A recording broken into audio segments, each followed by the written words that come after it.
Okay, so this lesson, if the last lesson was adding rational numbers, you could probably guess that this lesson would be subtracting rational numbers.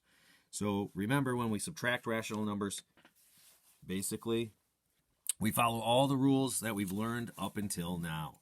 So it says to subtract rational numbers, use the same rules for signs as you used for integers. So remember, same sign, add and keep. Different sign, subtract, keep the sign of whichever number had the larger absolute value. And if you see these two minuses right next to each other, you turn those into a plus. In addition, you do have to remember your fraction rules and decimal rules that you learned probably in 4th grade. Okay, so this is a throwback to section 2.3, subtracting rational numbers, found on page 60 in your textbook if you're following along in your textbook, although you do not need to. In their first example, you can see they had a negative 4 1/7 minus a negative 6/7. Nice thing. Already common denominators. That'll pay off later. They turn the two minuses into a plus here, turning it into negative 4 1/7 plus 6/7, just taking those two minuses and making them a plus. And then they turned negative 4 1/7 into negative 29/7. 7 times 4 is 28, plus 1 is 29. So negative 29/7. Different signs now, so subtract, and you get negative 23/7, keeping the negative because the negative had the larger absolute value. Okay, so we're going to do a couple like that. And there are also decimal problems. If you'll remember decimals, same sign rules as integers. We do have to line up the decimals if that comes into play. So make sure that we're lining up the decimals is the big deal here. So we're going to look at these on your own problems. Number 1. We have 1/3 minus negative 1/3. And boy, do a lot of kids get this wrong at the beginning of the year because they just think that it'd be 0. But it's not 0. We take those two minuses, make them a big plus, and the problem is 1/3 plus 1/3, and we all know that that is 2/3. Keeping the common denominator. Don't add the 3's to get 6. You keep the denominator. Number 2, negative 3 1/3 minus 5/6. Well, we have, let's go with finding a common denominator first. Before we do that, I guess we should turn this into just a fraction.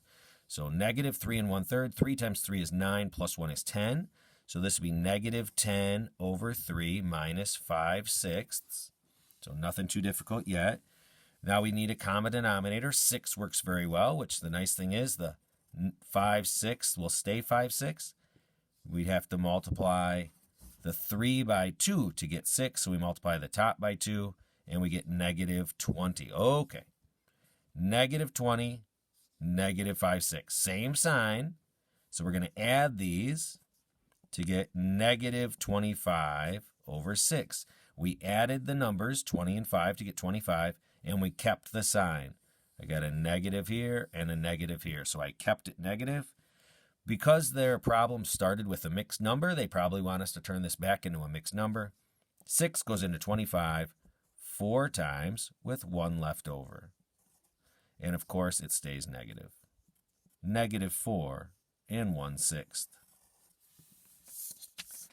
For number 3, we have 4 1/2 for number 3. Minus 5 1/4.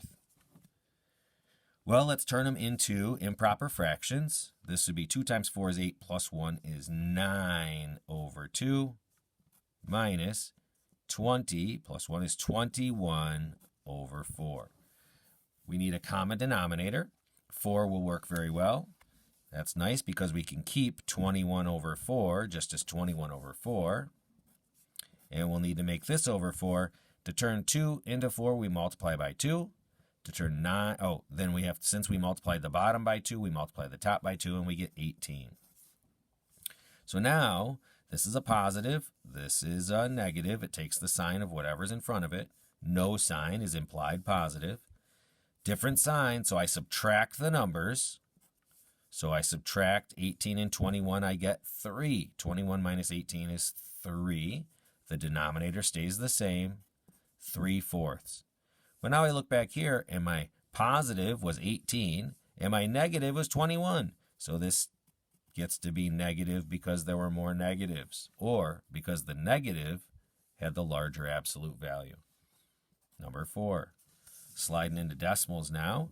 I've got negative 8.4 minus 6.7. So both negatives. So I'm going to add and keep. Negative 8.4 and a negative 6.7. I lined up the decimals here.